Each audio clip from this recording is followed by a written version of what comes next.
A joyful day, folks. Keyshawn McMiller, mastermind behind the Hbcu podcast, here with a different kind of episode. I'm chilling today. Today is not my birthday, but yesterday was my 28th birthday. Had a really nice time, ate some delicious food. And so, with me being someone who likes to give back, I figured, hey, let me give back today. Fine. This is the latest YouTube video. I haven't posted one in a while, but hopefully we're getting back on track. This is just what, we're rolling with the punches of life. And so today I'm going to be sharing 28 facts. 28. I'm going to share 28 facts of HBCUs. I didn't pull it up in the beginning, but let me pull it up again. Our document here. Actually, I'll just read them all. Build some suspense on what you're seeing the list. Okay, let's get into it, right? Right into it. So HBCU, fact one. HBCU stands for Historically Black College and University.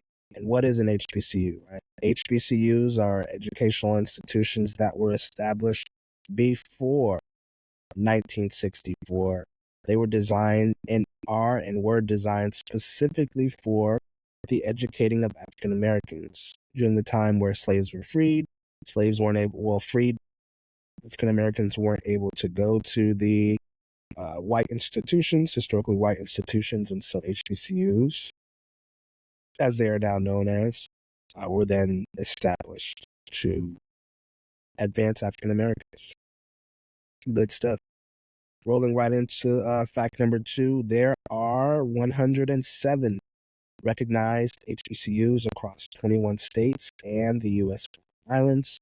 You can find a complete list of those 107 HBCUs website called the 107. I'll try to link it in the show notes, in the description below. The 107 spelled out with letters, not numbers. Fact number three.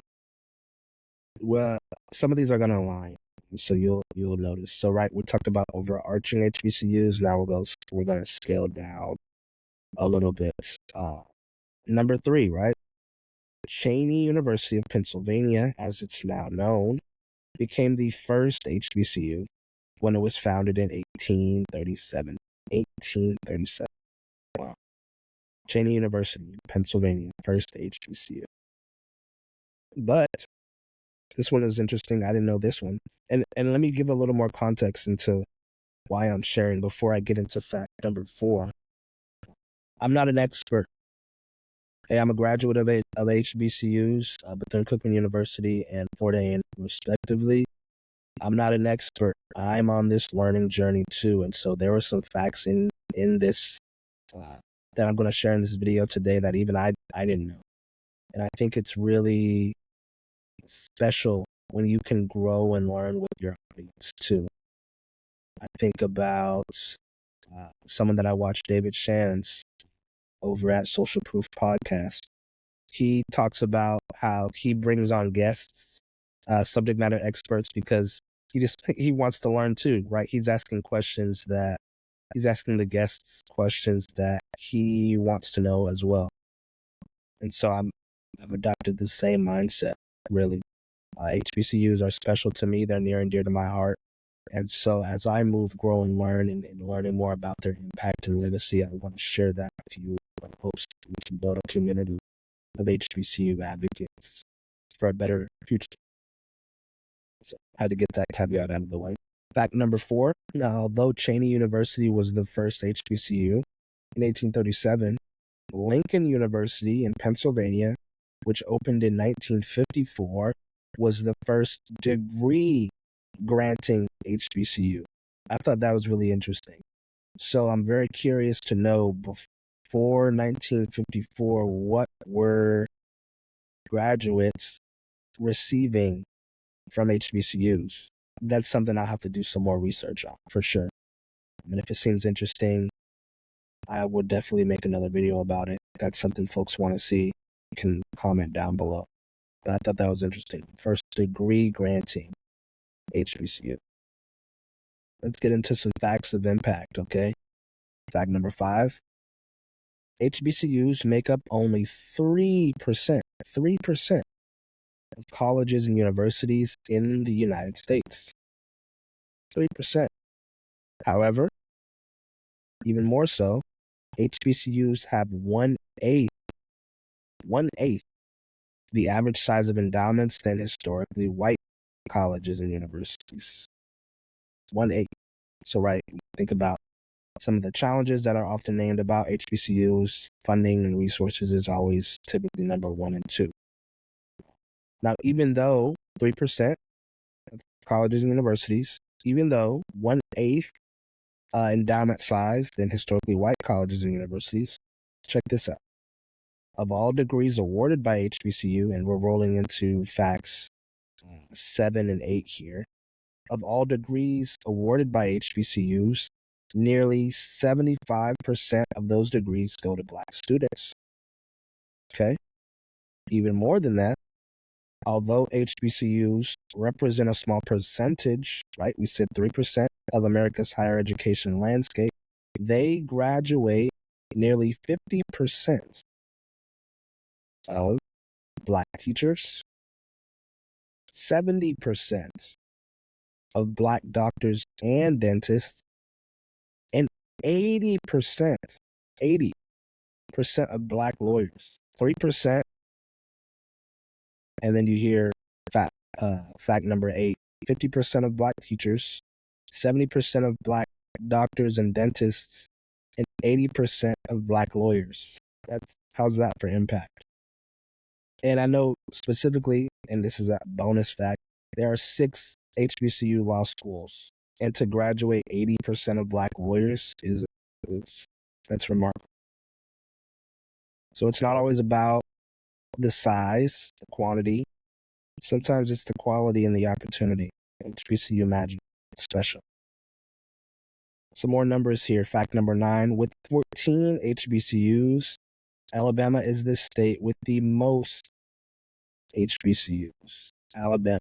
However, North Carolina has the most students enrolled in HBCUs than any other state. So even though Alabama has the most HBCUs with 14, North Carolina has the most students enrolled in HBCUs. Rolling on into fact number 11, Morehouse College is the largest men's college in the United States. Now, some folks may know about Morehouse and producing some greats, and this is rolling into fact number 12, producing greats such as Dr. Martin Luther King, or filmmaker and actor Spike Lee, or even more famous actor Samuel L. Jackson. All 3 of these men attended Morehouse College. Interesting.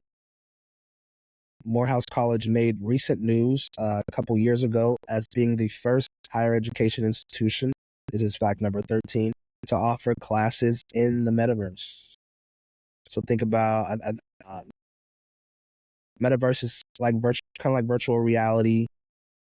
But I think it's like a step deeper. It's interesting. I'll see if I can link the video down below. I'm in the description of the news video that was posted about Morehouse College, first higher ed institution to offer classes in the metaverse. I'm sure they won't be in our now. Of course, we're talking about Morehouse College. We cannot forget its sister school in Atlanta as well, Spelman College. Rolling into fact number 14 and 15. Well, 14, I'm sorry. Spelman College and Bennett Colleges.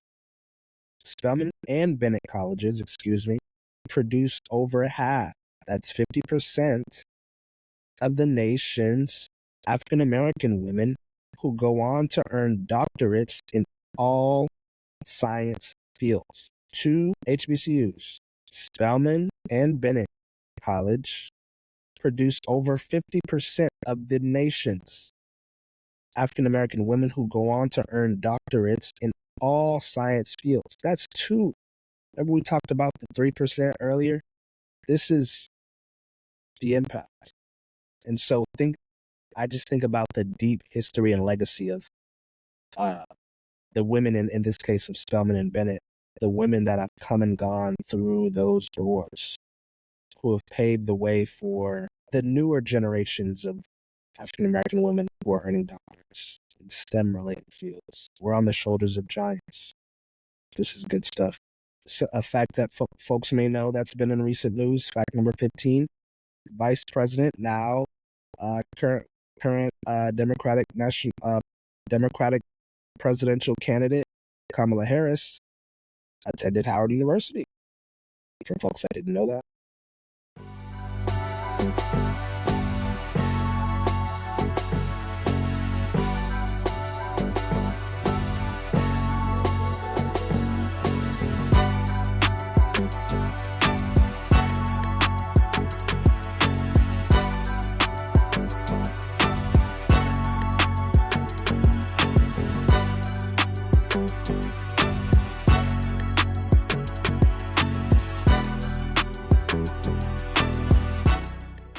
Fact number 16: Wilberforce University in Wilberforce, Ohio, was the first Black-owned and operated HBCU, established in 1856. Thought that was interesting. Now, in some of my readings, I know that there were many Puritan and other religious groups and persons, typically those that are white men, who, through their religious beneficence, right, their religious kindness, wanted and saw the value in educating African Americans, those freed slaves, and so they went on to establish many HBCUs.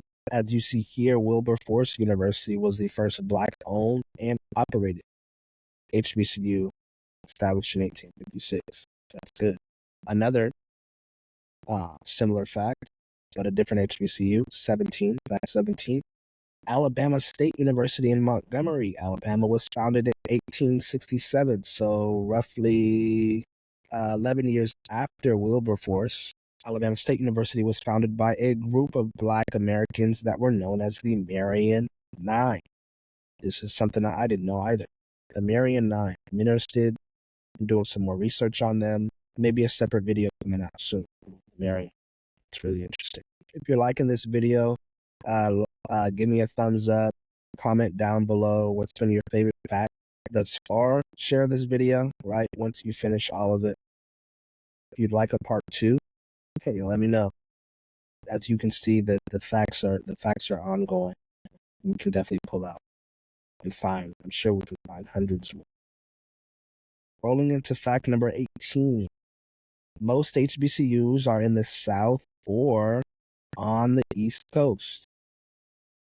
However, fact number 19, the first HBCU on the West Coast, this is recent news as of, I don't even think a year ago. The first HBCU on the West Coast is a satellite campus in California of Huston-Tillotson, originally located in Texas. Huston-Tillotson University in Texas has a satellite campus that just opened up in California. HBCUs we're touching everywhere across the United States. So that's really awesome. Fact number 20, rolling down here, Tuskegee University in Tuskegee, Alabama, was the first HBCU to be registered as a National Historic Landmark and the only HBCU to date to be a National Historic Site.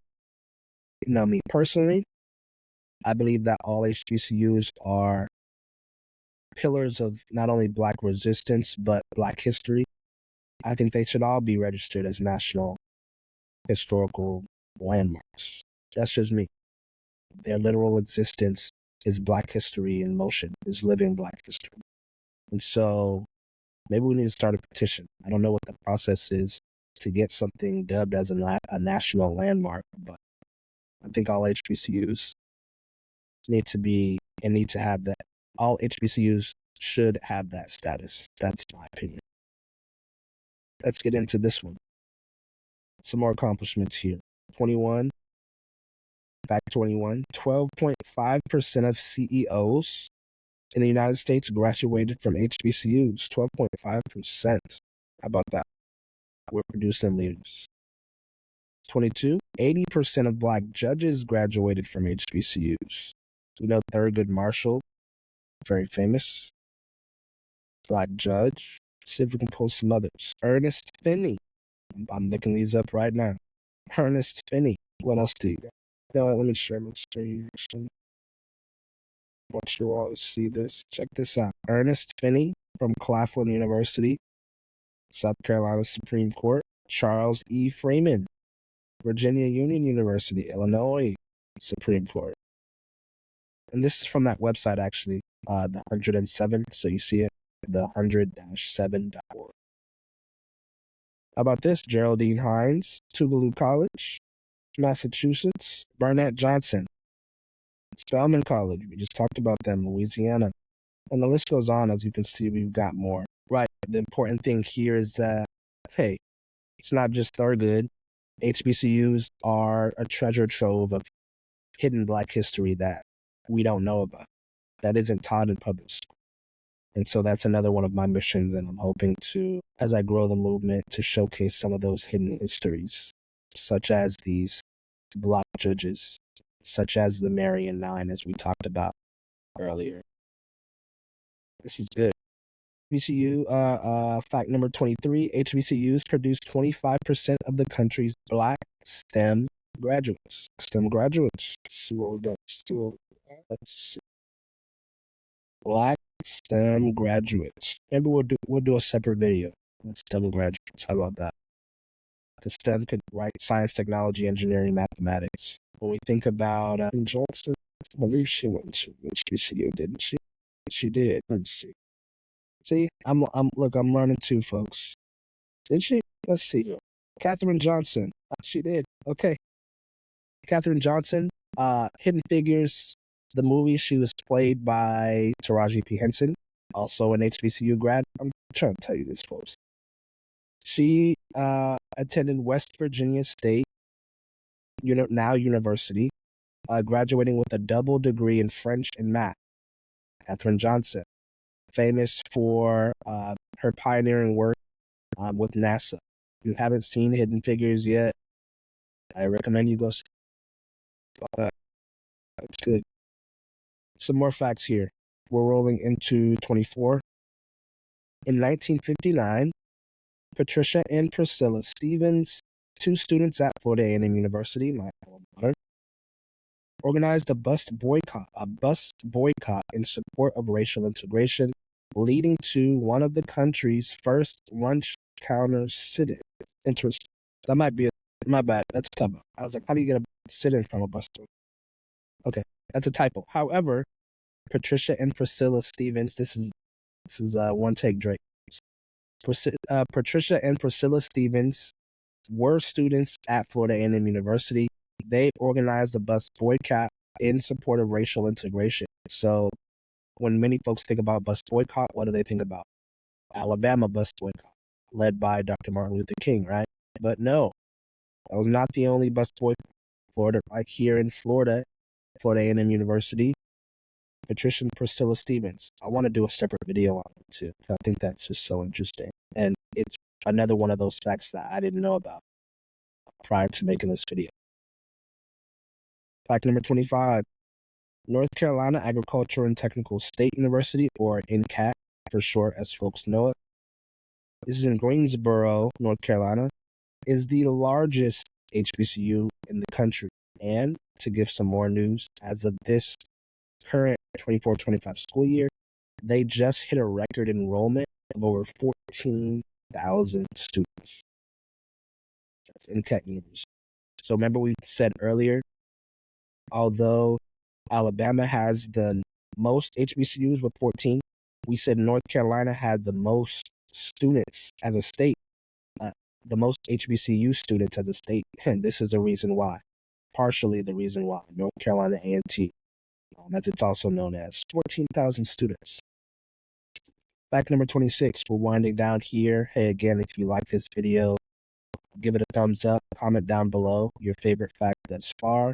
What would you like to hear or see more expanded insight on which fact? Is it the bus boycott from Florida A&M, the Marian Nine? Do you want to know about some more famous HBCU graduate CEOs? Let me know in the comments below. But we're rolling to fact number 26 here. In 1960, four students. Okay, this is where this was. In 1960, four students from North Carolina A&T held a sit-in at the local Woolworth store. This sparked a movement of sit-ins across the South. So when we think about those sit-ins, right, we may have seen movies where Black students, often young students, or often young Black folks, are sitting at lunch counters that had the whites only signs, and they're getting beaten, they're getting berated with words and slurs, they're getting food thrown at them. This was sparked by these four students at North Carolina A&T having basically the first sit. That's really cool. 1960. Fact 27. The Student Nonviolent Coordinating Committee was founded at Shaw University. Now, why is that important? Because this committee was tied to the Southern Christian Leadership Conference that was led by Morehouse graduate Dr. Martin Luther King Jr. Now, even though we know Dr. Martin Luther King Jr. preached nonviolence and very beloved, right? I found this out. This coordinating committee of students was often at arms with the Southern Christian Leadership Conference. Although they worked collaboratively, they had different ideas and viewpoints in terms of how they wanted to go about racial integration and equity for Black folks. So I thought that was interesting. They were on fun fact, folks. Final fact. I'm going to share a picture with it. But when we think about HBCUs, of course, we know that they were spaces for the advancement of Black students, right? But HBCUs have also been and are spaces of belonging for other races, right? In Texas, HBCUs in particular, having growing populations of Hispanic and Asian American students, right? But also historically speaking, I learned this fact: HBCUs were a safe haven for Jewish professors during the Nazi Germany. So many folks may have possibly seen this picture. We'll blow it up in the. So folks may have seen this picture. Folks may have seen this picture before. This is famous scientist Albert Einstein teaching a group of Black men. This was at Lincoln University in Pennsylvania at an HBCU. I'm not sure if this is during the time. He was definitely alive back then, right? But if he was exiled at the time and running from Nazi Germany, but this is Albert Einstein teaching at Lincoln University. And it wasn't just him. There were a few more very famous Jewish professors teaching at HBCUs at the time, and many of them quoted. There was a quote saying that it's good work to teach African Americans, right? It's a good thing to do, and I believe so too. So those are the 28 facts to celebrate my 28th birthday on HBCUs. Again, if you liked this video, give it a thumbs up. Subscribe to the channel if you want to see more content like this. Comment your favorite fact below. Comment if you want to see more expanded insight on any of the facts named. I'm excited about what's to come. We've got some more interviews coming your way. We're going to have some more solo videos like this where we go into some more hidden pieces of history. And hey, see you all in the next one. Peace.